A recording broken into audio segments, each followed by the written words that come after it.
תודה רבה, תלמה, ותודה על ההזמנה. פעם שעברה שהרציתי פה לפני שנה, זה היה, הוזמנתי להרצות, הרציתי פה, חלק מכם היו, על הנושא של Where is pain in the brain, על בעיית הכאב.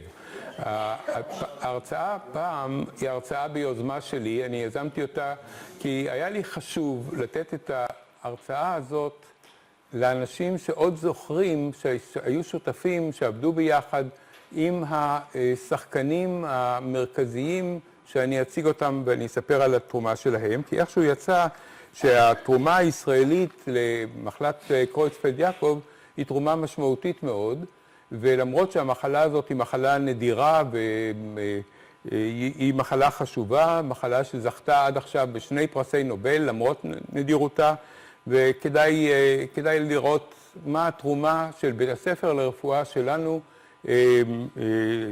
לעניין הזה. פרופסור אנטבי, כמו ששמעתם, לא חש בטוב והתנצל, אז נאחל לו הבראה. אני רוצה להגיד לכם, אמרתי זה כבר שההרצאה הזאת היא הרצאה כפולה. מצד אחד זה הרצאה על נושא שכתוב פה, פחות או יותר, ומצד שני זה הרצאה על ההיסטוריה של בית הספר לרפואה, לפחות האספקטים הנוירולוגיים שאני הייתי שותף להם וכמה שתרמנו להם. לפני שאני מתחיל, כי אני כבר לא זוכר כל כך טוב, אז אני מבקש, אם אני לא אזכור, אז תזכרו אתם בסוף ההרצאה להפעיל מחדש את הטלפונים האלה.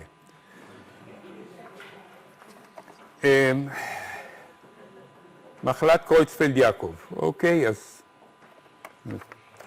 נתחיל, נראה אם אני... אוקיי, זו מחלה נדירה, תוארה בשנת 1920 על ידי אחד בשם גרמני, נוירולוג גרמני בשם קרויצפלד. לא בטוח היום כשקוראים מחדש את תיאור המקרה, לא בטוח שהוא בצדק זכה שהמחלה תיקרא על שמו, אבל שנה אחרי זה אלפונס יעקב, שגם היה גרמני, אבל הוא היה יהודי, והוא באמת תיאר את המחלה, את המקרים הראשונים שהיום אנחנו חושבים שבאמת היו מחלת קרויצפלד יעקב. אז זה התיאור של המחלה, מחלה שהיא נמצאת בכל העולם, השכיחות שלה בעולם כולו היא מחלה נדירה, בערך 1 למיליון. בארץ השכיחות היא יותר מאשר כפולה מסיבות שנדבר עליהן. זאת מחלה שיכולה להופיע בגיל מבוגר, בדרך כלל גיל 60, 70, 80, אבל יש גם מקרים צעירים יותר שנזכיר אותם. והתוחלת החיים בה היא קצרה, כמה חודשים עד שנה.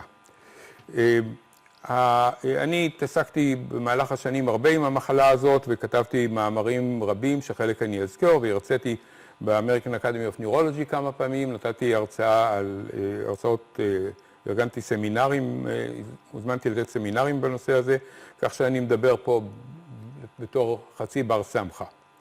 אני רוצה להתחיל ולהזכיר את פרופסור ברנרד בורנשטיין, שהיה המורה שלי הראשון לנוירולוגיה, כאשר התחלתי את ההתמחות שלי כמעט 50 שנה. 1967, כאשר הגעתי למחלקה לנוירולוגיה בבית חולים בלינסון, קיבל אותי פרופסור בורנשטיין לעבודה, וזכיתי לעבוד איתו שנים מספר.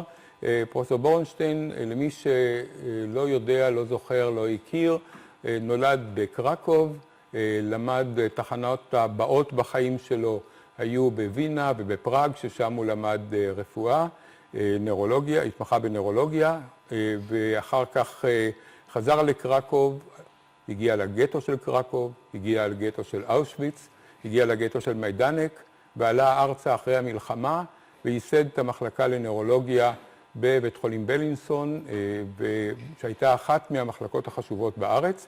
אז באותו זמן, בשנות ה-50, הייתה כמובן המחלקה בירושלים, נוסדה בזמן הקרוב, ולאחר מכן גם המחלקה בתל השומר, שאני אזכיר אותה, וגם מחלקה אחר כך קצת יותר מאוחר בבית חולים איכילוב, על ידי פרופסור שטרייפלר, שאני נכנסתי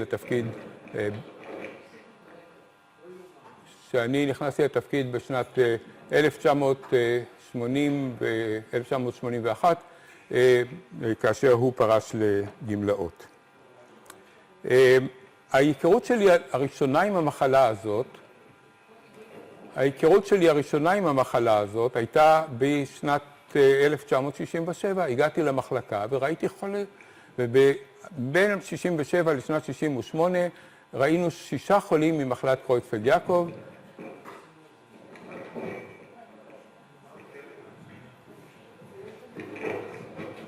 הפסקה מתודית.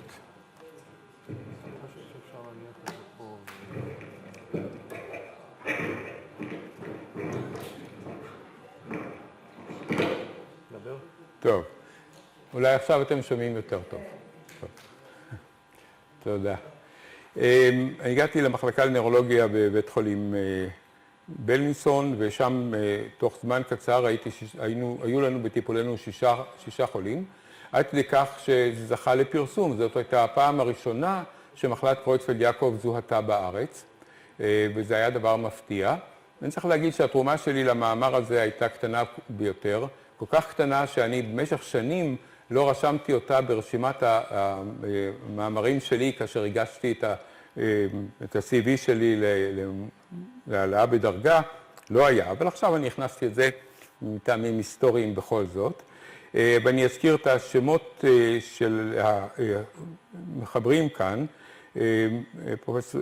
פרופסור בחר, שהיה מנהל המחלקה בעקבותיו לאחר פטירתו של פרופסור בורנשטיין, חווה סרוקה, שהוזמנה אבל כנראה לא יכלה להגיע, דוקטור אליאן, שנמצאת היום באנגליה, פרופסור קוט, שנמצאת פה איתנו, פרופסור בורנשטיין, ופרופסור אורי זנדבנק, שהיה הנאורופתולוג שלנו, והוא זה שביסס את ההבחנה במקרים האלה, כי ההבחנה הפתולוגית כאן היא כל כך חשובה במחלה הזאת, כפי שנראה גם בהמשך.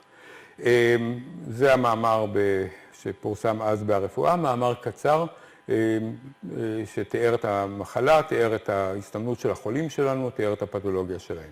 אז מה המחלה הזאת? המחלה הזאת, מחלת קרויצפלד-יעקב, היא אחת מהמחלות שאנחנו קוראים להן דמנציות פרה-סניליות. זאת אומרת שאנחנו פה כולנו סנילים במובן הטוב של המילה, אני חושב, או רובנו מעל גיל 65, אבל המחלה הזאת יכולה להתחיל מוקדם יותר, אבל גם מאוחר יותר.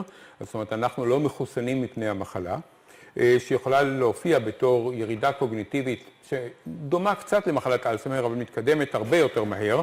כפי שאמרתי, תוחלת החיים של חולה מרגע שאובחן היא מספר חודשים עד שנה.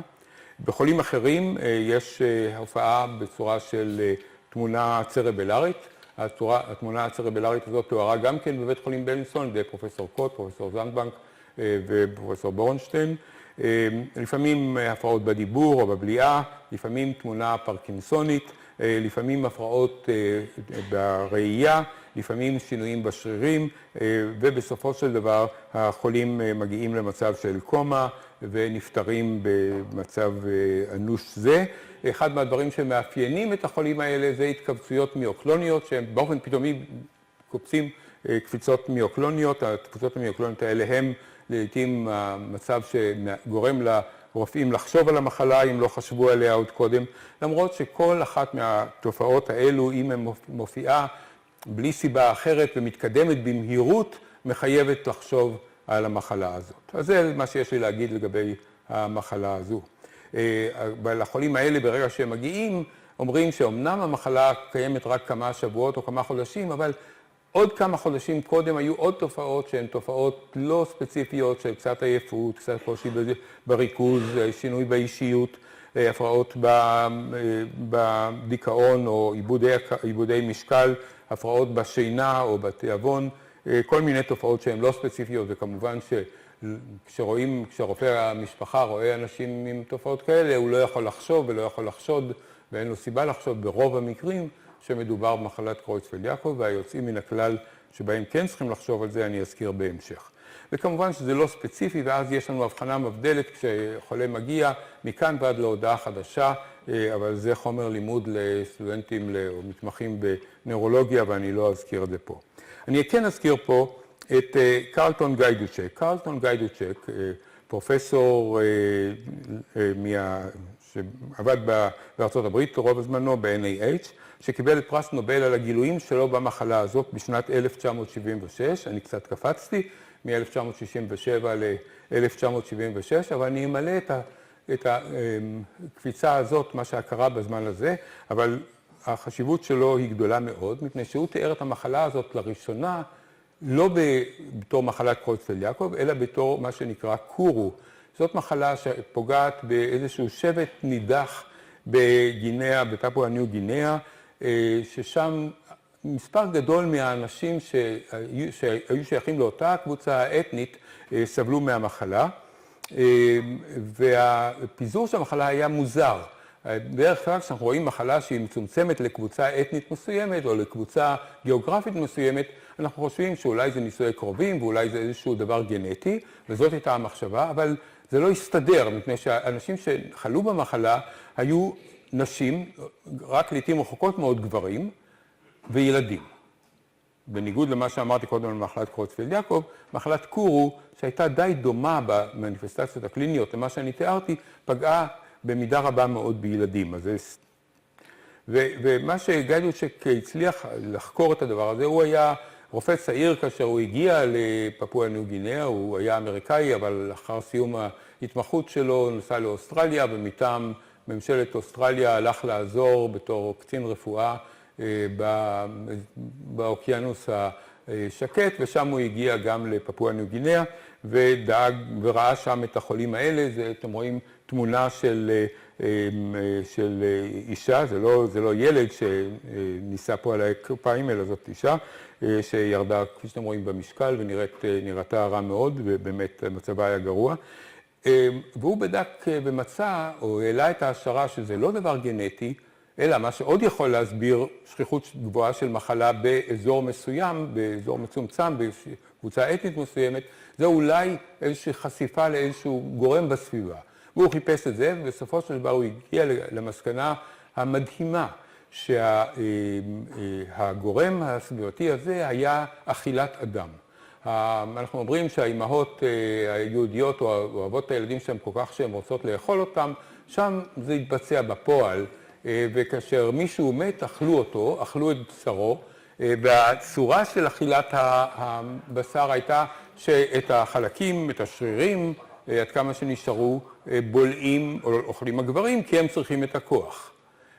ומה שנשאר, הדברים הפנימיים הלכו לנשים, והילדים והנשים קיבלו למשל את המוח והאיברים הפנימיים האלה. והמוח והחוט השדרה, אלה בהם טמון הגורם שמעביר את המחלה. זה דבר פנטסטי, דבר שהיה יוצא מן הכלל, לא היה מובן עד אז,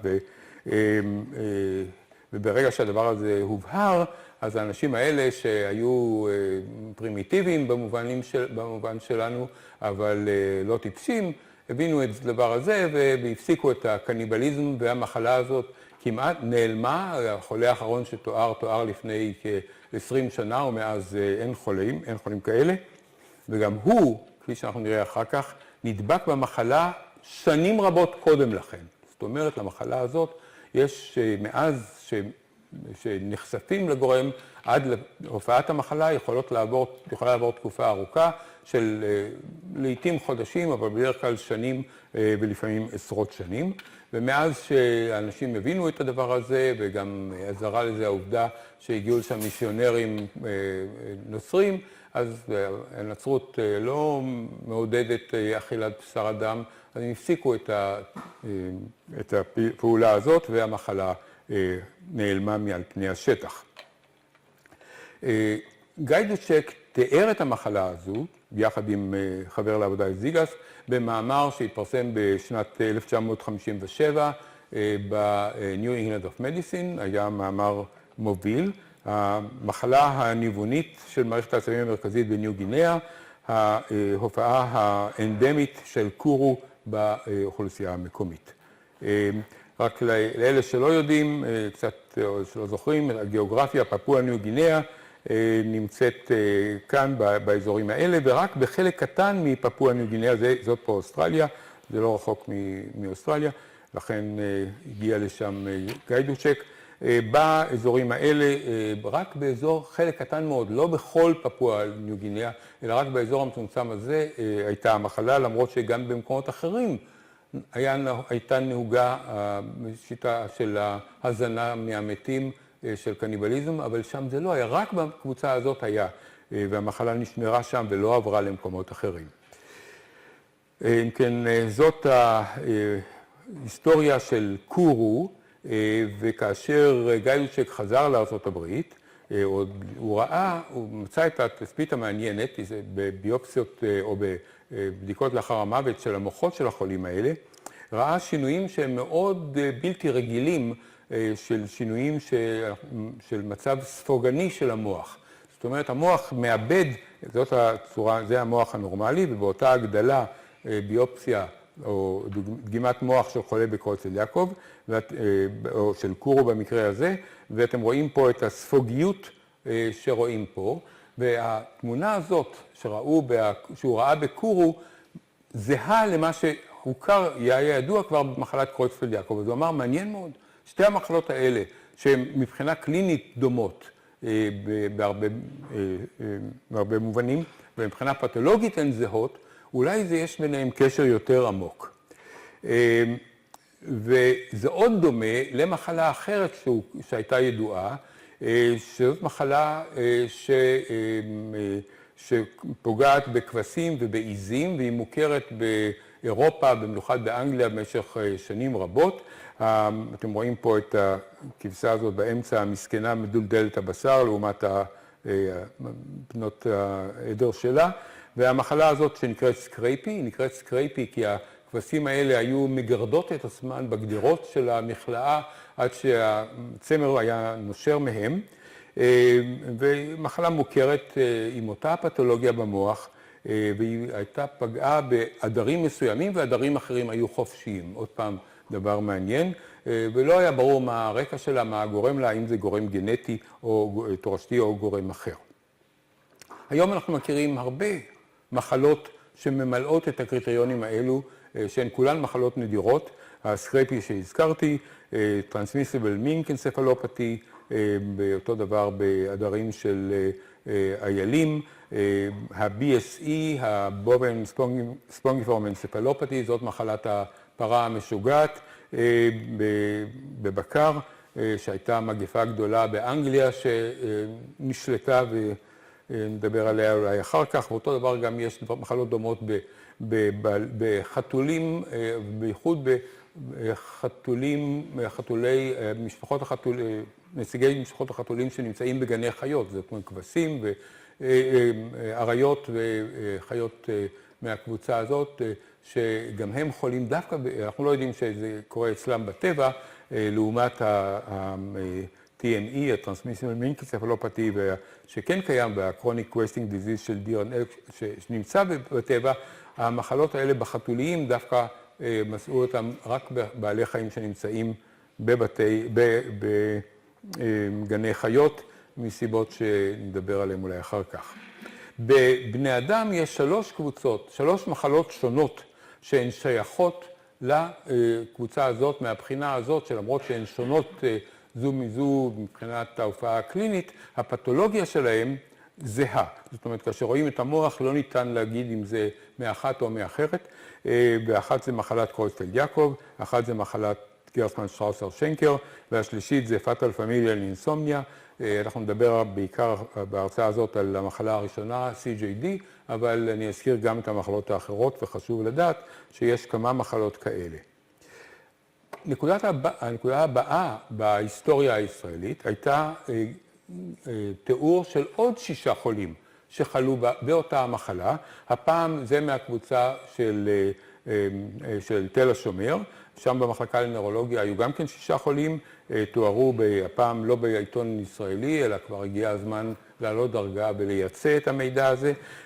פרופסור גולדהמר, פרופסור בוביס, הנאורופתולוג, פרופסור גולדהמר, שלימים היה מנהל המחלקה הנוירולוגית בבית חולים תל השומר, דוקטור עידה סרובה פנחס, שנמצאת איתנו פה, ולימים הייתה מנהלת המחלקה בבית חולים וולפסון, ופרופסור ברהם שהיה אז מנהל המחלקה, והם תיארו עוד 6 חולים. והם אמרו, הייתה להם התצפית המעניינת, שאמרו, מתוך 12 החולים האלה, 6 של בלינסון ו6 של תל השומר, 5 היו ממוצא לובי.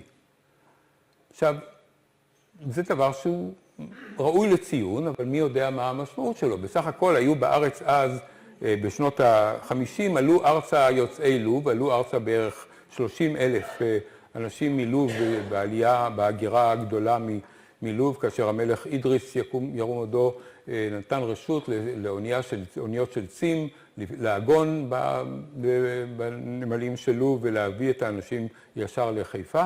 הייתה אז העלייה שם, ובין לא מספר כל כך גדול, בין ה-30,000 האלה, שמייצגים ביניהם 5 מתוך 12, כמעט 50% מחולי קרוצפלד יעקב, נראה להם ראוי לציון. לא שהם עשו עם זה הרבה, וכמובן אפשר לעשות מזה ספקולציות רבות, כמו שאנחנו נראה. הנה האנשים האלה, שאתם רואים את פרופסור ברהם, פרופסור גולדהמר ופרופסור סארו ופנחס, שאלה כתבו את המאמר החשוב ההוא. אין לי תמונה של פרופסור בוביס, הנאורופתולוג. דרך אגב, פרופסור גולדהמר, שהיה קלינאי ממדרגה ראשונה, הוא היה זה שתיאר גם את התסמונת גרסמן-שטראוסר-שנקר לראשונה בארץ. ואני ראיתי את החולה הראשונה שאני ראיתי עם התסמונת הזאת GSS, הייתה חולה שהוא הציג, וכשהוא הציג אותה אנחנו לא ידענו להבחן אותה. זה היה לנו המפגשים של הנוירולוגים באזור, והוא הציג את החולה הזאת ולא זיהינו אותה. המחלה הזאת שונה ממחלת קרויצפלד יעקב בכמה דברים, בעיקר בכך שהמשך המחלה שם הרבה יותר ארוך. זה לא כמו בקרויצפלד יעקב שמתים תוך כמה חודשים, אלא מתים לאחר שנים רבות, וכמובן שמי שלא ראה ולא חשב ולא מודע לדבר הזה, קשה לו לעשות את ההבחנה, אבל פרופסור גולדהמר עשה את ההבחנה הזאת, כמובן לזכותו היה קלינאי ממדרגה ראשונה. הגדולה של גיידוצ'ק, לחזור חזרה אליו, הייתה שכאשר הוא שמע או כאשר הוא ראה מה שקורה בקורו ומה שקרה בקרויצפלד יעקב, הוא אמר, איך קורה שהקבוצה הזאת נדבקת? אז לגבי קורו אנחנו יודעים. אז בואו נראה עם המודל, מה שאנחנו יודעים על מה שהוא גילה, שזה על ידי קניבליזם, נראה אם אפשר לעשות חיית ניסוי. והוא הזריק דגימות מוח של חולים שנפטרו מקורו למוחות של בעלי חיים שונים. הוא התחיל עם שימפנזות ועם בעלי חיים אחרים אחר כך, והראה שקורו יכול לעבור. זאת אומרת, אפשר להדביק באופן אקספרימנטלי דבר מאוד חשוב, כי להסתכל רק על בני אדם שזה קשה ויש מגבלות לעשות את זה. ואז הוא אמר, אבל אם המחלה הזו כל כך דומה לקרויצפלד יעקב, אולי אותו דבר קורה גם בקרויצפלד יעקב, והוא ניסה לעשות את הדבר הזה, ובאמת הראה שגם בקרויצפלד יעקב אפשר לקחת דגימות מוח של חולים שנפטרו, להזריק ישירות למוח, לקופים, והקופים האלה חולים במחלה זהה, וגם את הדגימות מוח שלהם עצמם שהם נדבקו אפשר לקחת ולהעביר עוד הלאה. זאת אומרת, זה כמעט ממלא את הקריטריונים של קוך לגבי גורם זיהומי של מחלה, והדבר הזה היה סנסציה מאוד גדולה. הוא חשב אולי אפשר לעשות את הדבר הזה גם עם מחלות מוח ניווניות אחרות, למשל מחלת פרקינסון, מחלת אלצהיימר, ולקח דגימות גם של החולים האלה, והזריק לשימפנזות ולא קרה שום דבר.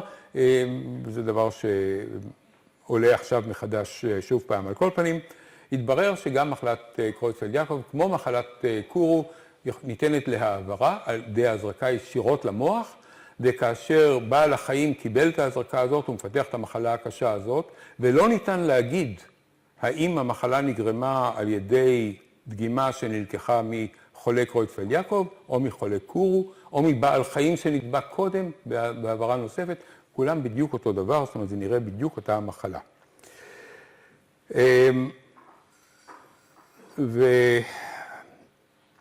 ועל זה הוא קיבל את פרס נובל, מפני שהוא אמר, יש פה דבר בלתי רגיל.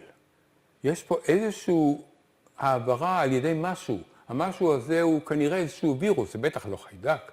גם לחולים האלה אין להם חום ואין להם שום מדדים אחרים, סימנים אחרים של מחלה זיהומית. בטח איזשהו וירוס.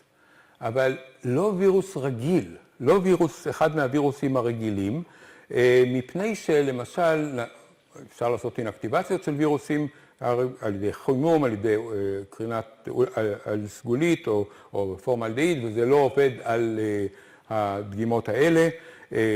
אין תגובה חיסונית בחולים או בבעלי החיים מודבקים. האינקובציה, כמו שאמרתי, ארוכה מאוד, לא כמו שאנחנו רגילים לראות בזיהומים, ואין תגובה זיהומית כללית. אז זה לא מתאים לווירוס, ולכן הוא קרא לדבר הזה, זה המאמר שהתפרסם בסיינס, גם המאמרים הקודמים היו בסיינס, אבל זה המאמר שמתבסס על ההרצאה שלו כאשר הוא קיבל את פרס הנובל ב-1976. אתם יודעים שמקובל שההרצאות של פרס נובל מוזמנות על ידי סיינס לפרסום, והנה זה התפרסם שם, והוא זכה לתהילת עולם בשנה על התגליות שלו שהתבטאה בפרס הנובל. ואז עלתה השאלה, למה זה, עוד פעם חזרנו ארצה, מדוע הדבר הזה היה כל כך שכיח ביוצאי לוב? האם זה היה מקרה או לא? והדרך לעשות את זה, זה לעשות מחקר אפידמיולוגי. המחקר האפידמיולוגי הזה נעשה בארץ כמובן, וזכה לפרסום גם כן בסיינס, בתור מאמר חשוב. המחברים שלו הם פרופסור אסתר כהנא, שהייתה מנהלת המחלקה בבית חולים אשקלון. מנהלי מחלקות התבססו על הדברים האלה, אתם תראו את בהמשך. פרופסור אלתר, שהיה לזמן קצר, הוא אמריקאי, שהיה לזמן קצר, ניסה לעלות לארץ והתקבל בתור מנהל המחלקה בבית חולים בלינסון, לא שרד את התנאים בארץ והיה צריך לעזוב לאחר איזשהו זמן. פרופסור ברהם, שהזכרתי אותו, ודוב סופר, שהוא היה אז נוירולוג, עכשיו הוא נוירופתולוג, הוא הנוירופתולוג המוביל בארץ, היה הנוירופתולוג של הדסה, ועכשיו הוא הנוירופתולוג שלנו בבית חולים איכילוב, והם עשו עבודה אפידמיולוגית, ובדקו את כל חולי קרויצפלד-יעקב שאותרו בארץ, זה כבר בשנות ה-70, אז כבר הצטברו מספר יותר גדול, ועל סמך העבודות שלהם, הם ראו שהשכיחות של מחלת קרויצפלד-יעקב בארץ בכלל היא קצת יותר גבוהה מאשר בעולם, אבל בין יוצאי לוב, שמספרם קטן, הייתה הרבה יותר גדולה השכיחות מאשר בין הלא לובים. בערך פי 30 הם אמרו, הם טעו, זה לא פי 30, זה פי 100 או ביותר, אבל העובדה הנכונה, התצפית הזאת אושרה, תצפית של ברהם ושותפיו, שהמחלה הזאת היא מחלה שיותר שכיחה בין לובים, מה שהם ניחשו, הוכח בתור דבר נכון, זה היה דבר מאוד חשוב, ואז עומדת השאלה, למה? מה זה הדבר הזה? ועוד פעם, כמו לגבי קורו, מה הדבר שגורם לזה? בקורו כבר פתרנו את השאלה, אמרנו זה משהו שהם אוכלים. אולי גם בלוב זה ככה. מאיפה זה התחיל? אנחנו לא יודעים איך זה התחיל בקורו, אבל אנחנו העלו ספקולציות. איך זה קרה בלוב? ואחת הספקולציות הראשונות הייתה של אחד בשם גיידוצ'ק, כבר שמעתם את השם הזה, והוא כתב מכתב למערכת של סיינס, ואמר מאוד מעניין, אני שמעתי שללובים האלה יש להם מנהגים מוזרים. לא שהם אוכלים את בני המשפחה שלהם, אבל הם אוכלים על האש שהם אוהבים לאכול. ומה שהם אוהבים לאכול על האש זה במיוחד את העיניים של הכבשים, והכבשים האלה, מי יודע, אולי יש להם סקרייפי, ואולי בגלל הסקרייפי שהם אוכלים, הם נדבקו במחלה. זאת הייתה התיאוריה שעמדה אז. התיאוריה הזאת התבססה גם על תיאור מקרה, תיאור מקרה של השתלות קרנית, היה מקרה אחד, עוד תיאור מקרה דרך אגב, היום הדור הצעיר כבר לא מתעניין בלכתוב תיאורי מקרים. היום צריכים סדרות וצריכים עבודה. תיאורי מקרים הייתה להם אז ויש להם עד היום חשיבות גדולה מאוד, וראיתם פה את תיאורי המקרים, גם השישה האלה של בלינסון וגם השישה של תל השומר, והנה גם הדוגמה הזאת שפורסמה ב-New England of Medicine, בן אדם שמת ממחלת קרויצפלד-יעקב שנה אחרי שהושתלה לו קרנית, שבדיעבד התברר, לא היה ידוע מראש, בדיעבד התברר שהיא נלקחה מאדם שנפטר ממחלת קרויצפלד-יעקב בעצמו. אז זה הביא את גיידוצ'ק לחשוב שאולי זה הקשר. היום אנחנו יודעים שהצורה הזאת של מחלת קרויצפלד-יעקב, הצורה היאטרוגנית, היא יותר מאשר קרנית. בקרנית, דרך אגב, זה מאוד נדיר. היו בסך הכל, אני חושב, מאז אולי עוד מקרה אחד שאני יודע עליו, שפורסם, אבל מעטים מאוד. אבל יש מקרים אחרים. אנשים שקיבלו השתלה או קיבלו זריקות של הורמונים של הפיטויטרי, של יתרת המוח. היום כמובן משתמשים בהורמונים מהונדסים, אבל בטרם הייתה הטכנולוגיה הזאת, אז ילדים שנולדו עם חסר גרוס הורמון, או נשים שהיו צריכות לקבל טיפולי פוריות, היו צריכות לקבל אפס. מאיפה לוקחים את הדברים האלה? מפיטויטריזם, מיתרות מוח של אנשים שנפטרו, והיו לוקחים הרבה דגימות כאלה ביחד, וממצים מהן את החומר הפעיל, ומזריקים את זה לאנשים, לילדים שלא גדלים, ובין הילדים האלה היה מספר לא קטן, מספר של כמה עשרות או מאות אפילו, של ילדים שחלו במחלת קרויצפלד-יעקב. עוד פעם, בניגוד למחלת קרויצפלד-יעקב, שהיא פוגעת בעיקר באנשים מבוגרים, אצלנו בארץ, אלה היו ילדים. בארץ לא היה אף מקרה כזה, למרבית המזל, מפני שפרופסור לרון היה זה שהשתמש בהורמון הגדילה, ובאנשים שלו לא היה, בילדים שהוא טיפל בהם לא היה אף מקרה למרבית המזל, כנראה שהוא השתמש בטכנולוגיה מיוחדת, או שהוא סתם היה בר מזל, ואף אחד לא נדבק או לא חלה במחלה הזאת, אבל בעולם יש הרבה. יש עוד יותר מקרים של אנשים שחלו אחרי השתלה של דורה מאטר, שגם כן, וגם אנשים שעברו טיפולים בנוירוכירורגיים, שייתכן שהאלקטרודות לא טופלו בצורה הנכונה, והעבירו את גורם המחלה מאדם שחלה במחלה, והכניסו לו את האלקטרודה, או עשו לו ניתוח בכלים לאנשים אחרים. כפי שאמרתי לכם קודם, גורם המחלה הוא לא ניתן לאינאקטיבציה פשוטה. זה לא טריוויאלי. לא כל אינאקטיבציה מסלקת אותו. אז היום אנחנו כבר יודעים בנזרים, אבל לקח כמה עשרות שנים ועלה בחייהם של כמה וכמה עשרות או מאות אנשים. אבל זו עדיין מחלה שיכולה לעבור בצורה יאטרוגנית, אנחנו נזהרים. המקרה האחרון שהיה לנו בבית חולים איכילוב גרם שהתגלה, בלי שהבחנו בחיים, התגלה על ידי פרופסור סופר באובחן לאחר המוות, כאשר המוח הגיע, חולה שהגיעה לבית חולים איכילוב ונפטרה תוך פחות מ-24 שעות מסיבות אחרות, וב-PM מתברר שיש לה מחלת קרויצפלד-יעקב, והמכון לפתולוגיה השתגע לגמרי, מי יודע מה קרה ומי יודע מי נדבק.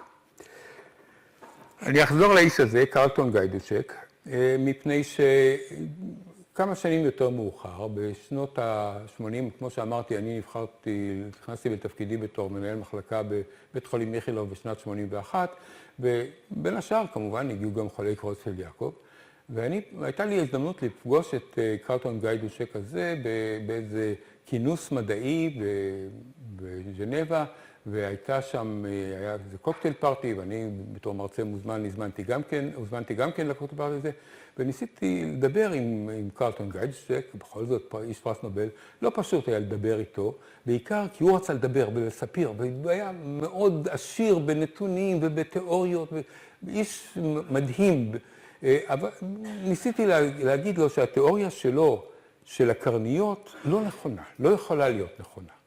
מפני שהיה לנו, זה עתה, או לפני שנה, שנתיים קודם לכן, היה לנו בבית חולים איכילוב חולה, שחלה בן 33, ממוצא לובי גם כן דרך אגב, שהיה ממשפחה שעלתה מלוב, אבל הוא כבר בעצמו כבר נולד בארץ אין סקרייפי. חוץ מזה הוא היה צמחוני, לא יכול להיות שהוא חלה בדרך הזאת. אמרתי לו, לא הייתי בטוח שבכלל הוא שומע את מה שאומרים. ובמאמר הזה, את העבודה הזאת פרסמנו יותר מאוחר עם דוקטור ניסיפיאנו ודוקטור אלעד, ובלנסט בתור תיאור מקרה, עוד פעם, תיאור מקרה אחד, שימו לב. פרסמנו את זה רק יותר מאוחר, מפני שכשראינו את זה עוד לא היה לנו העוז לשלוח מאמר כזה ללנסט, אבל אחר כך בילדו של גיידוצ'ק הוא הציע לנו לשלוח, אז שלחנו את המאמר הזה, והתקבל מיד. מדוע? מפני שמוצאי שבת אחד אני יושב לי בבית, והטלפון מצלצל, ואני מרים טלפון, ועל הקו יש גיידוצ'ק. אז אני לא כל יום מקבל טלפונים מחתני פרס נובל, והקשבתי מאוד. והוא אומר לי, אתה זוכר את הפגישה שלנו לפני 4 שנים בז'נבה? חשוב מאוד דבר הזה, לא שכחתי. ידע למצוא את השם שלי, את מספר הטלפון שלי. אנחנו מצאנו, זה עתה, 1990, מצאנו זה עתה מוטציה גנטית בסלובקיה, באנשים שסובלים מאותה מחלה. והאם יכול להיות שגם אצלכם, בשכיחות הגבוהה בין הלובים שלכם, אולי זה גם כן בגלל מוטציה כזאת? תשלח לנו דחוף דגימות דם של חולים ממחלת קרויצפלד-יעקב, שאנחנו נבדוק את ה-DNA שלהם, או דגימות DNA, שנבדוק ונראה. עכשיו, חולים ממחלת קרויצפלד-יעקב, אני לא יכול ככה לגרד ולהגיד לו, הנה, תיקח 10 דגימות. אז לא היו לי דגימות דם.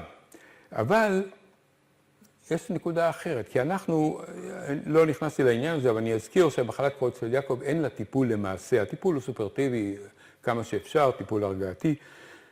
וכל מה שניסו בתכשירים אנטיביוטיים, תכשירים אנטיווירליים, נוגדי פטריות, כל מה שניסו, שום דבר לא הצליח. אבל כשאני הייתי באותו זמן בבית חולים איכילוב, שהיו לנו החולים, הסתמך על אותה תיאוריה שמדובר במחלה ויראלית איזושהי, חשבנו אולי ניסה לטפל בהם עם אלפא אינטרפרון. וכמובן, באישור שבעת הלסינקי, הכנסנו להם קנולות לחדרי המוח, ודרך הקנולות האלה הזרקנו להם אלפא אינטרפרון, בתקווה שזה יחסל את הווירוסים. לא עשה שום דבר מבחינה קלינית, לא היו גם תופעות לוואי, תודה לאל, אבל הם נפטרו בזמן המיועד תוך כמה שבועות או חודשים. אבל מה שנותר לנו מזה, זה שכמובן שיעשו את החדרת הקנולות, הנוירוכירורגים שלנו, פרופסור וקנין המנוח, גם לקחו דגימות לביופסיה, לראות שבאמת מדובר, לא סתם ניתן אלפא אינטרפרון למישהו שיש לו מחלה אחרת, ונשארו לנו דגימות של מוח במקררים של המחלקה ששמרנו אותם. ואז אמרתי לו, דם קשה יהיה להשיג, אבל דגימות מוח יכולות לעזור. זאת אומרת, בוודאי, אם יש להם DNA, אין בעיה. לקח לנו שבועיים למצוא ולהוציא ולסמן ולארגן את המשלוח של ה-DNA, של הדגימות המוח האלה לאנגליה, לארצות הברית. מי שעשה את זה זה יואב צ'פמן, שהיום הוא מנהל המחלקה הנוירולוגית בבית חולים תל השומר, אבל אז הוא היה בסיום התמחותו. אז לקחנו את המתמחה הבכיר שלנו, אמרנו לו, הנה, קח את הצידנית הזאת עם דגימות מוח, תעבור, תבריח אותה דרך המכס, שלא ישאלו מה זה הדבר הזה, כי מי יודע מה יקרה לך, תביא את זה לשם. תוך שבועיים הגענו את המשלוח, שבועיים צ'פמן היה בארצות הברית, ב-NIH, לקח להם שבועיים לעשות את האנליזה ולהראות שאכן מדובר באותה מוטציה כמו בסלובקים. אותה מוטציה. ולקח להם עוד שבועיים לכתוב את המאמר, עשינו את זה, אז לא היה לנו אימייל, נכון? בפקסים, כתבנו את האימייל, לקח עוד שבועיים ללנסט לקבל את המאמר הזה לפרסום, המאמר שמראה שמחלת קרויצפלד-יעקב בין הלובים היא ביטוי של אותה מוטציה כמו שיש בסלובקים.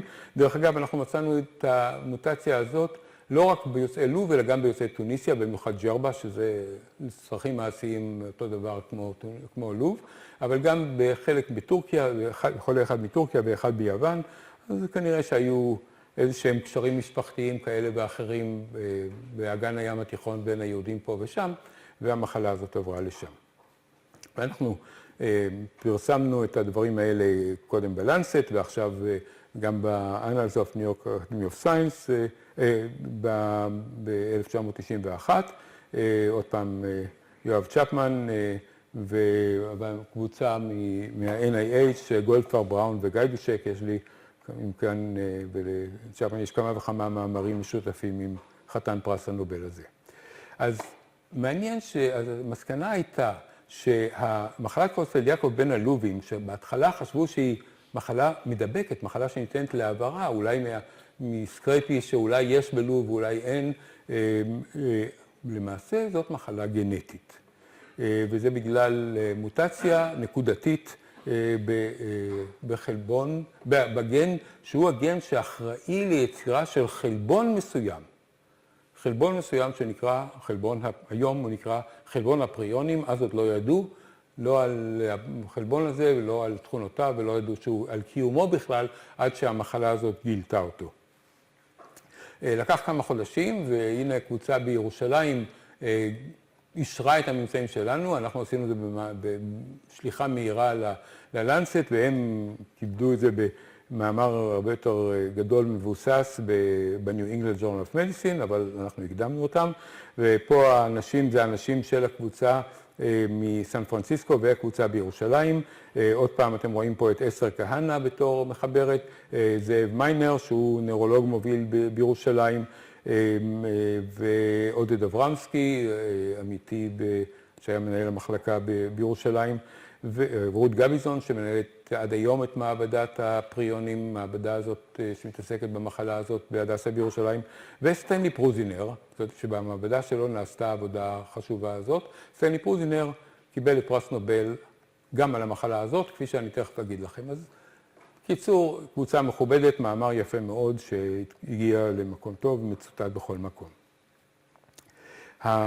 אנחנו המשכנו ובדקנו את החולים שלנו והצטברו לנו כמה וכמה עשרות חולים במהלך השנים.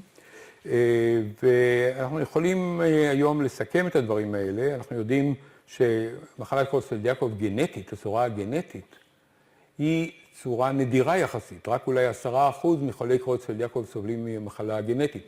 שאר 90% אלה מקרים ספורדיים, שאין להם שום רקע גנטי, שום רקע משפחתי, שום גורם סיכון ידוע אחר. כמו שאמרתי, נדיר מאוד שזה באופן הטרוגני, אבל הרוב הגדול זה לא. אז חוץ מאשר בישראל, שאצלנו 50% מהחולים הם משפחתיים, הם גנטיים, והם כולם בגלל מוטציה נקודתית כזאת, והמחלה הזאת מועברת בתורשה דומיננטית, וכמובן שבמקרים האלה יש יותר מחולה אחד במשפחה, אז אם מוצאים דבר כזה, זה צרה גדולה. עכשיו, עמדה השאלה שקצת לחשו, האם המקרים האלה שיש בסלובקיה, האם זה אנחנו, היהודים, גרמנו לזה? האם אנחנו נדבקנו אותם? אנחנו גרמנו לצרה הזאת? ועשינו עבודה מסודרת, עוד פעם, בשיתוף עם ה-NIH, ועם הקבוצה הסלובקית, והראינו שהמוטציה הנקודתית הזאת היא מוטציה באותו מקום, אבל ברקע שונה. היום אפשר בעזרת טכניקות גנטיות שלא ניכנס אליהן להראות מתי הראה המוטציה ואיך היא, וילידי המיקרוסטליטים אז ראינו שזה לא אותו אירוע גרם לשני הדברים פה, אבל כן יש אנשים עם אותו הרקע הגנטי, כמו שיש באוכלוסיית לוב, גם בצ'ילה. בצ'ילה זה לא יהודים, אבל אולי צאצאים של האנוסים. אולי המחלה הזאת התחילה בספרד, המוטציה הראשונית הייתה בספרד, ואז בגירוש ספרד היו כאלה שהלכו מזרחה ונחתו בלוב ונשארו שם, מספיק אחד. ואחד אחר, בן דוד שלו, נסע לצ'ילה והביא את המחלה לשם. אז בכל פנים, הסלובקים כבר לא יכולים להאשים אותנו. במהלך השנים התגלו הרבה מאוד מוטציות בגן הזה, הרבה מאוד מוטציות, מוטציות נקודתיות וגם רפיץ שגרמו, ועל פני החלבון, הגן הזה שיש בו בסך הכל 253 חומצות גרעיניות, התגלו כמה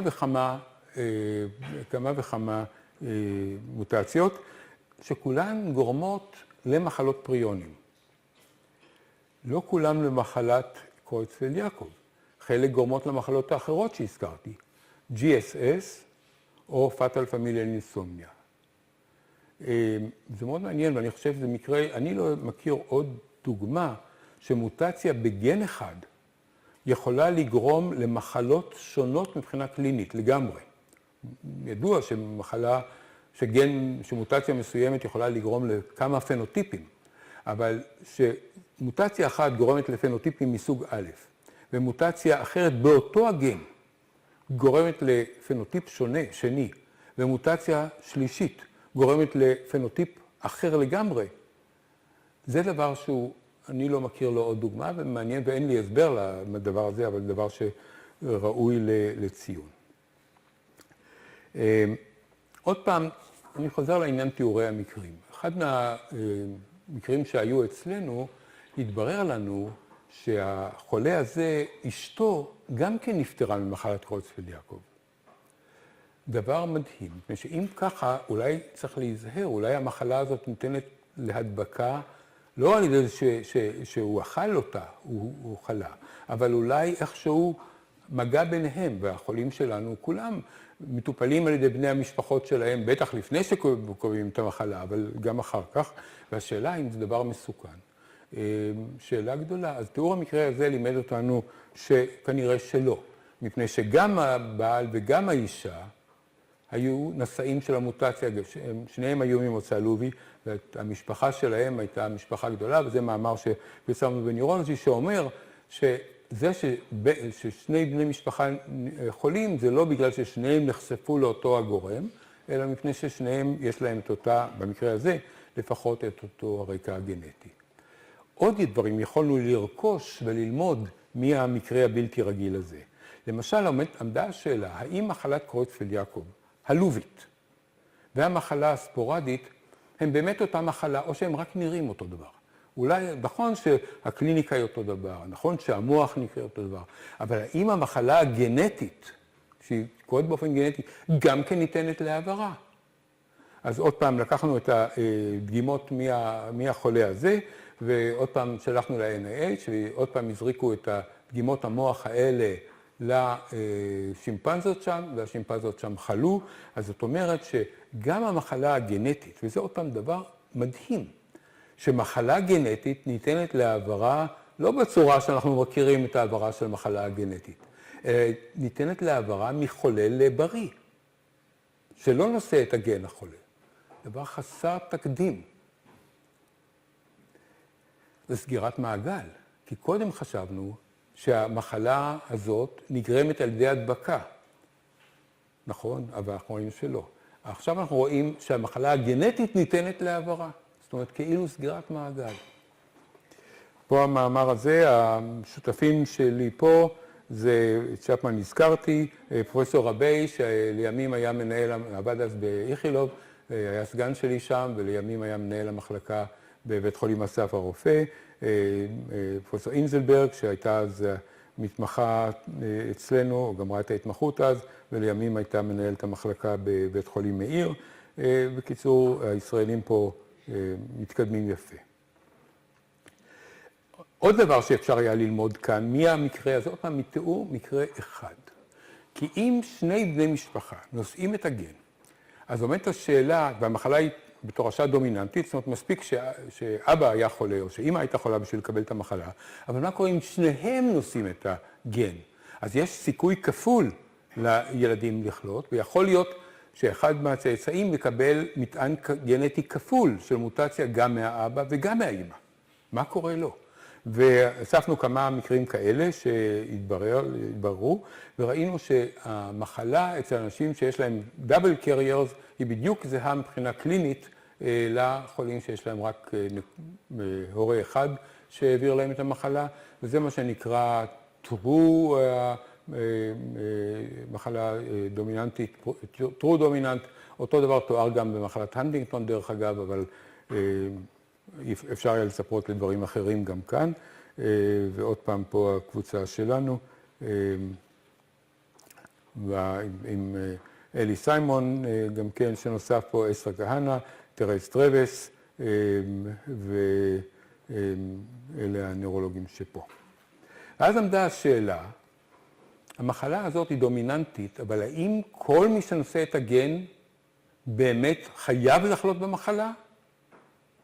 שאלה לא פשוטה, מפני שכמובן אנשים יכולים לחלות במחלה הזאת, אם אמורים לחלות במחלה בגיל 70, אבל אם הם מתים מהתקף לב או דורס אותם מכבש דרכים בגיל 40, אז הם לא יחלו במחלה. אז עשינו טריק לבדוק את העניין הזה, עוד פעם בשיתוף עם יוחנן גולדהמר, ועשינו את העקומה הזאת שמראה, ואני לא אכנס לפרטים, שמראה שאם אתה חי מספיק זמן, אתה ודאי תחלה במחלה. יכול להיות שהמחלה תפגע בך, שהמחלה תופיע רק כשאתה בן 80. אבל אם אתה זכית לחיות עד הגיל הזה, או לא זכית לחיות כל כך הרבה שנים, אז יתרע גורלך ואתה תחלה במחלה. זאת אומרת, פנטרציה, חדירות מלאה. אז אנחנו אומרים פה, למעשה, לסכם את מה שאמרתי עד עכשיו, שרוב החולים בעולם במחלות האלה, אנחנו קוראים להם מחלות ספונגיפורמיות, בגלל השינויים במוח שתיארתי. רוב החולים הם ספורדיים, ואנחנו לא יודעים מה גורם להם, לא מפני שלא ניסינו למצוא את הסיבה. בחולים המשפחתיים זה כמובן גנטי בכל המקרה, ולא על ידי העברה מחולה לקרוב. בקורו הזכרנו, היאטרוגנים הזכרנו, בקלאסטרים של קרויצפלד יעקב זה תמיד גנטי, גם בסלובקיה, גם בצ'ילה וכמובן אצלנו, ובניו וריאנט קרויצפלד יעקב דיזיז, זאת הצורה שפגעה באנגליה בעקבות ה-mad cow disease, בעקבות מחלת הפרה המשוגעת, ששם המחלה התבטאה בצורה שונה, כי עוד פעם, שם זה פוגע יותר בצעירים, שם המחלה היא עם צורה קלינית שונה, גם קצת יותר ממושכת. אז זה דבר שהוא מיוחד למחלה הזאת. אם אנחנו אומרים שהכל זה אותה מחלה, אז יש מחלה שהיא ספורדית, אותה מחלה יכולה להיות גנטית, ואותה מחלה יכולה להיות יתרוגנית, מועברת. הדברים שמאפיינים את המחלה הזאת זה אינקובציה שיכולה להיות מאוד ארוכה, בין 2 המינימום לבין 30 שנה או יותר המקסימום. אמרתי שהחולה האחרון זוהה לפני כ-20 שנה בפפואה ניו גינאה, זה בן אדם שכנראה נחשף בהיותו ילד למוח הזה, ורק עכשיו, אחרי עשרות שנים, הוא חלה במחלה. זאת אומרת, המחלה גם כן דבר מאוד מוזר, שמי שנחשף לזיהום כזה, בצורה כזאת או אחרת, במקרה של קורו באוכל, או ב-mad cow disease, במחלת הפרה המשוגעת, ב-new variant CDD, בצורה של אכילה, או באופן גנטי, לוקח לו הרבה שנים עד שהוא מפתח את המחלה, באופן תיאורטי. מה קורה?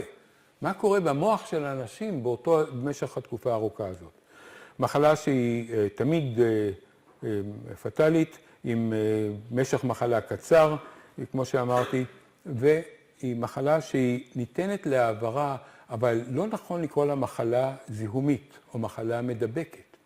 זאת אומרת, לא כל מחלה שניתנת להעברה היא מחלה מדבקת.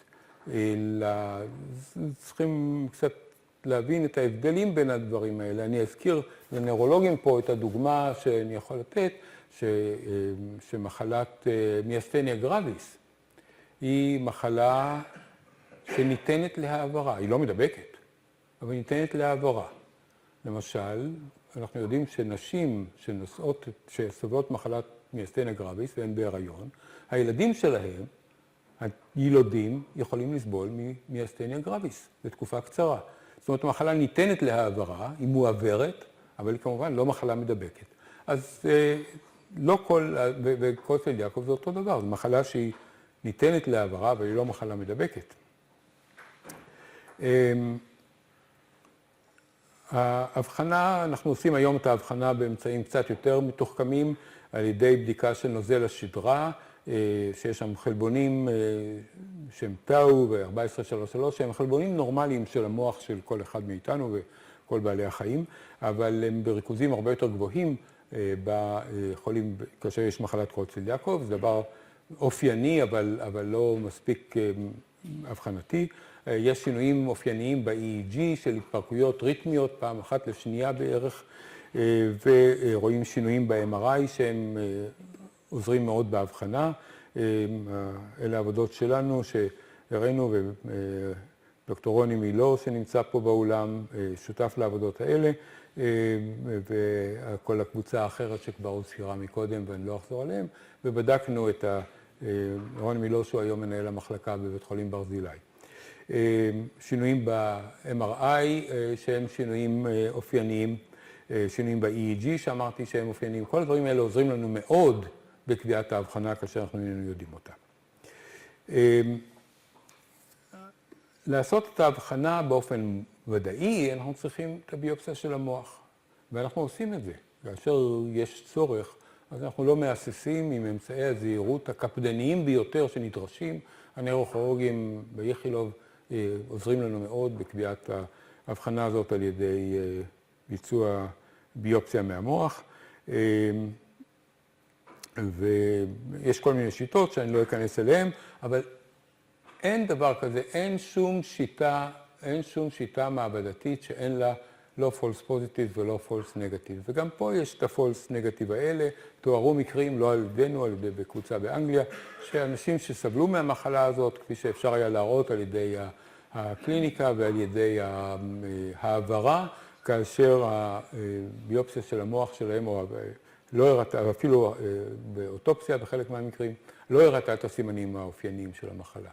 אז אנחנו צריכים להיות זהירים גם מהבחינה הזאת. מבחינה קלינית יש כל מיני וריאנטים שתוארו על ידי כל מיני אנשים חשובים בנוירולוגיה העולמית, לא על ידינו, שביטויים שונים של ההתחלה של מחלת קרויצפלד-יעקב, בסוף, שמתחילים בצורה שונה, לפעמים בצורה של הפרעות ראייה, לפעמים בצורה של הפרעות בשיווי המשקל, לפעמים בצורה של הפרעות תחושה, והדברים האלה מתקדמים, אבל מתכנסים תוך כמה חודשים לאותה הצורה הסופית של מחלת קרויצפלד-יעקב, שתיארתי אותה קודם. אנחנו גם ראינו את הווריאביליות הזאת, ראינו את ההטרוגניות הזאת בחולים שלנו, בחולים עם המוטציה הזאת. זאת אומרת, זה שיש ההטרוגניות בחולי קרויצפלד-יעקב, לא בגלל שכל אחד מהם נגרם בצורה אחרת, גם כשהם נגרמים כולם באותה צורה. עם המוטציה הספציפית הזאת, E200K, גם בהם יש הטרוגניות מאוד גדולה. עוד פעם, האנשים שתרמו כאן, חוץ מאלה שהזכרתי, אז פרופסור ארלוזורוב,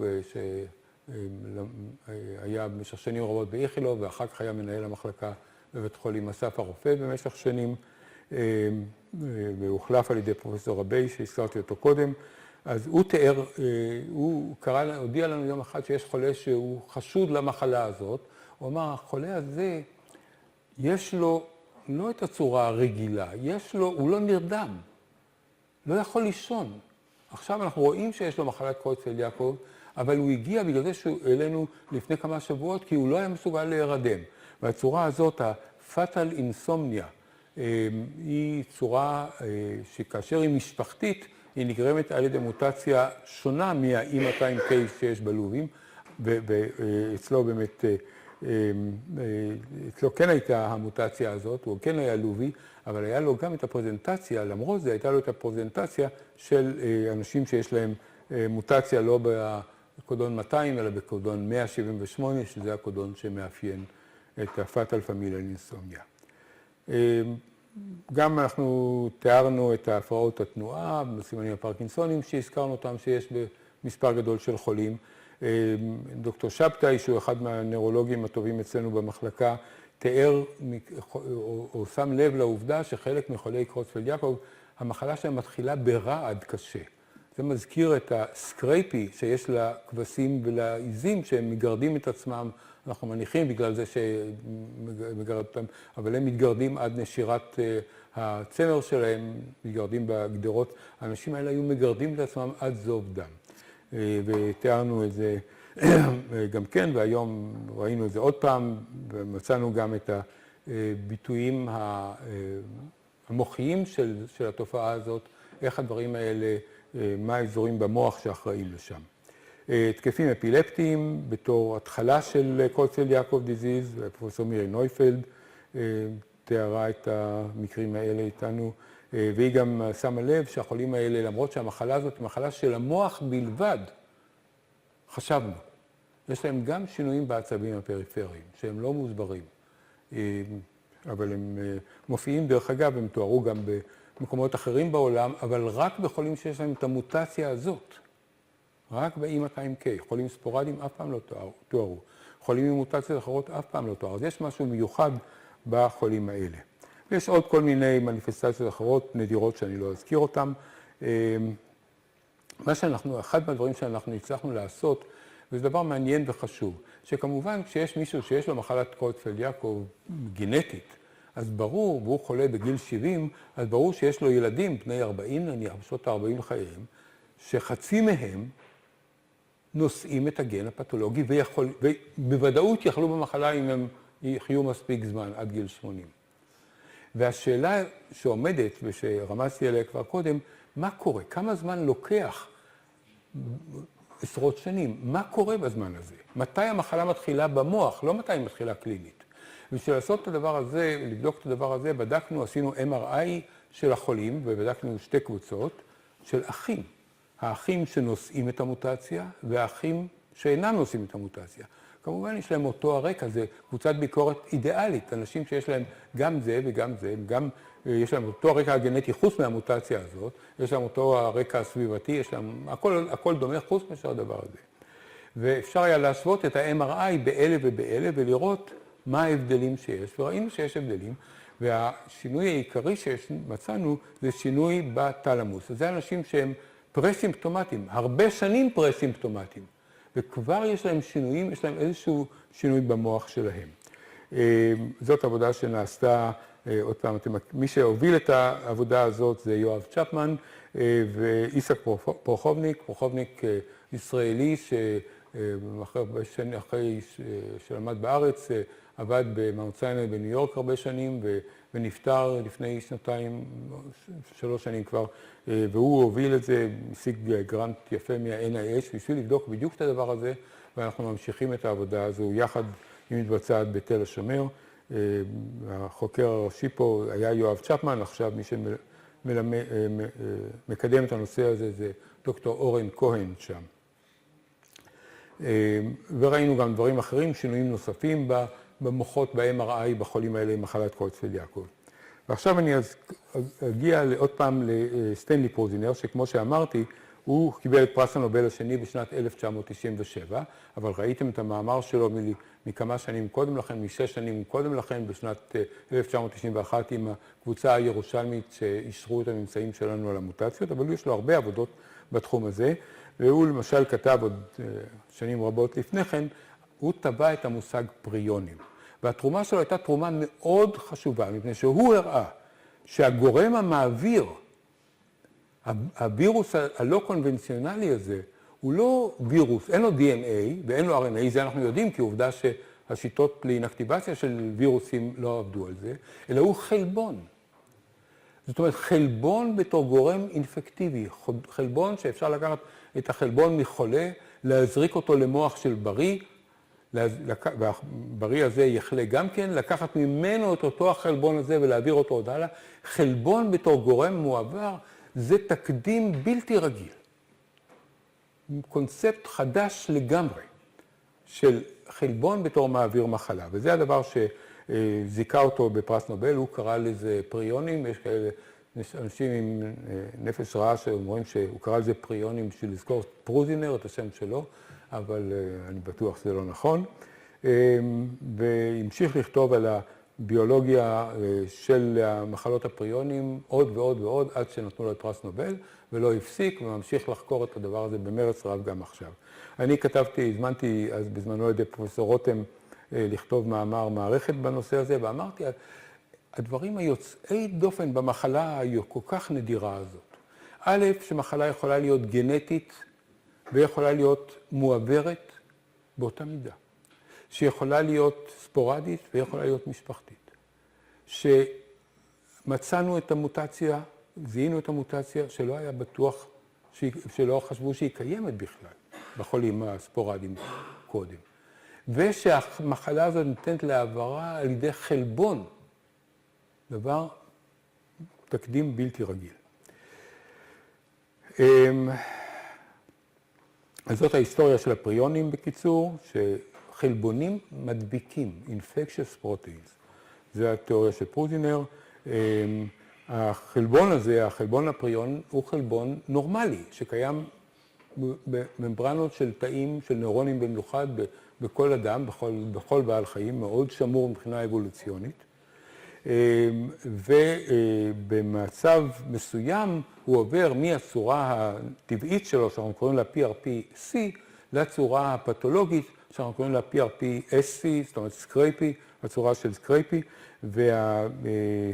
והמוטציה הזאת קיימת, ואנחנו חושבים התיאוריה של פרוזינר אומרת שה-PRP-C הנורמלי, כאשר הוא פוגש חלבון פתולוגי, PRP סקרייפי, למשל כשמזריקים לו דגימת מוח מבעל חיים שחלה, ה-PRP-C משנה את המבנה שלו והופך ל-PRP סקרייפי. שניהם יש להם את אותו המבנה המולקולרי, הראשוני, אותו הרצף של החומצות האמיניות, אבל הם מסתדרים בצורה אחרת במרחב, ועכשיו הם הופכים להיות למדביקים. ה-PRP-C איננו מדביק, וה-PRP סקרייפי הוא כן מדביק, והתהליך הזה כמובן לכן מאיץ את עצמו בטור גיאומטרי, ובמהירות גדולה מאוד, תוך כמה חודשים, כל המוח הופך להיות PRP סקרייפי. ואנשים שיש להם את המוטציה ב-PRP-C, למשל המוטציה הלובית או כל מוטציה אחרת, נוטים יותר למעבר הספונטני של PRP-C ל-PRP סקרייפי, אבל זה יכול להיות גם בצפיפות יותר נמוכה בין אנשים שאין להם מוטציה, וזאת המחלה, זה הפתוגנזה המשוערת. זה עדיין בגדר של תיאוריה, יש לה כל מיני סימוכים, אבל לא בוודאות גדולה זה נמצא. זה מה שכתב עכשיו לאחרונה פרוזינר בתור תיאוריה מאחדת, הוא אומר, של כל המחלות הנוירודגנרטיביות. הוא רוצה את הפרס נובל הבא. הוא אומר, מה שאמרתם, נתתם לי את הפרס נובל על המחלה הנדירה הזאת, קרויצפלד-יעקב, אני רוצה עוד אחד. כי אני אומר שכל המחלות הנוירודגנרטיביות הן כולם כאלה. ועל זה יש ויכוח גדול מאוד, האם הוא צודק או לא צודק, בגלל המשקל שלו והחשיבות שלו, אז הרבה הולכים בעקבותיו, אבל אני לא בטוח. ואפשר לחשוב על מחלות שונות, למשל מחלת פרקינסון, מחלת אלצהיימר, מחלת הנטינגטון, בתור מחלות שממלאות את הקריטריונים שהוא טבע והוא חושב שהן שייכות. ואפשר ללכת עוד, והיות ויש פה הנוירולוגים פה הם מיעוט מכובד אבל לא גדול, אז המשקעים האלה, שאנחנו קוראים להם אמילואידים, שהם קיימים בקרויצפלד-יעקב, אבל מאפיינים גם מחלות נוירולוגיות אחרות, למשל מחלת אלצהיימר, וגם מחלות לא נוירולוגיות, כמו סכרת, שיש שקיעה של אמילואיד אחר לגמרי, בפנקריאס, בכל החולים. ופריימרי סיסטמיק אמילואידוזיס, ועם FMF, אם אתם רוצים, כל מיני מחלות שיש בהן שקיעה של חלבונים, הם כולם נכללים בקבוצה הזאת שאנחנו קוראים להם היום אמילואידוזות, חלקם מוגבלות אנטומית לאיבר מסוים, רובן לאיברים מסוימים, חלקם יותר כלליות. חלקם חוץ תאיות, חלקם תוך תאיות, סיפורים גדולים שאין לנו פנאי להגיד. ואז השאלה, מה אפשר לעשות ואיך אפשר למנוע את המחלה הזאת? אז אחד מהדברים שהועלו או אני מעלה בתור השערה, שאפשר למנוע את המחלה הזאת אם מסלקים את הגן או מסלקים את החלבון לחלוטין. השאלה אם החלבון הזה הוא דרוש שיהיה. אמרתי לכם שהגן הזה הוא בעל רקע פילוגנטי מאוד עתיק, אז כנראה הוא חשוב. אבל מסתבר שאפשר לעשות היום בעזרת שיטות גנטיות פשוטות יחסית, לעשות עכבר שאין בו את הגן הזה, לסלק את הגן הזה. הוא חי בסדר גמור. זאת אומרת, כאילו הגן הזה הוא לא חשוב, כאילו החלבון הזה, אפשר לסדר בלעדיו. איך מיישבים את העובדה שהחלבון הזה, שהגן הזה הוא כל כך שמור מבחינה אבולוציונית, ועדיין אפשר להסתדר בלעדיו, כי אם הוא שמור מבחינה אבולוציונית כנראה הוא חשוב. אבל יכול להיות שהוא כל כך חשוב, שהמערכת הביולוגית מצאה לו גם מחליף נוסף, ואפשר היה להסתדר בלעדיו, כי יש לו תחליף טבעי. כל פעמים ככה או אחרת אפשר לחסל אפשר לחיות, עכברים לפחות יכולים לחיות בלי הגן הזה, ואז באופן תיאורטי, בעזרת שיטות של גנטיקה מולקולרית שהיום מצויות כבר, אפשר לשתק את הגן הזה בבעלי חיים. אז לא עושים את זה עדיין מחלת קרויצפלד-יעקב, אבל במחלות אחרות מתחילים לעשות את הדבר הזה, למשל מחלת הנטינגטון, מנסים עכשיו לעשות את הדבר הזה, ויכול להיות שזה הולך, ואם כן, אולי זה יעבור גם למחלות אחרות, למשל מחלת קרויצפלד-יעקב, אבל גם מחלות גנטיות אחרות. כמובן זה דבר חשוב, כי זה פותר את הבעיה לא רק של הצורות הגנטיות של מחלת קרויצפלד-יעקב, אלא גם את הצורות הספורדיות שאלה רוב האנשים. ואפשרות אחרת זה לשלוט על חלוקת תאים, כי אתם יודעים שהנוירונים הם מיוחדים משאר תאי הגוף בזה שהם אינם מתחלקים, לא יכולים להתחלק. ויכול להיות שהחלוקה מאפשרת לתאים להשתחרר מהחלבון שנמצא בתוכם. ואולי אפשר יהיה למנוע את המחלה בצורה הזאת. כל פעמים זה מה שהיה לי להגיד לכם, זה מה שאני יודע. מה עוד אנחנו צריכים לענות? הרבה שאלות עוד נשארו. מה גורם לשינוי הראשוני הזה, שבו ה-PRPC הופך ל-PRP סקרייפי, שיש מיספולדינג, קיפול לא תקין של התא? אנחנו לא יודעים. למה בן אדם שיש לו את הגן הפגוע הזה, לוקח לו 40, 30, 40, 50, 60 שנה, עד שקורה התהליך הזה, ואז תוך שנה הוא מת? למה תוך שנה הוא מת? כבר הבנו. אבל מה קרה? מה היה האירוע הראשוני ששינה לו את הדבר הזה? זה אנחנו איננו יודעים, זה גם כן שאלה חשובה מאוד. ואם אנחנו יכולים למנוע או לבטל את התהליך הזה ברגע שקורה. יכול להיות שהדבר הזה דורש, התהליך הזה של שינוי דורש איזשהו second hit, עוד מכה. נכון שהחלק הגנטי נותן את הפרדיספוזיציה החזקה, אבל צריך אולי עוד משהו בשביל להפוך את זה, להעביר את זה מן הכוח אל הפועל. איך השינוי הזה גורם למוות של נוירונים? אנחנו למעשה לא יודעים. אנחנו בטוחים שזה קשור, אבל איך זה קשור אנחנו איננו יודעים.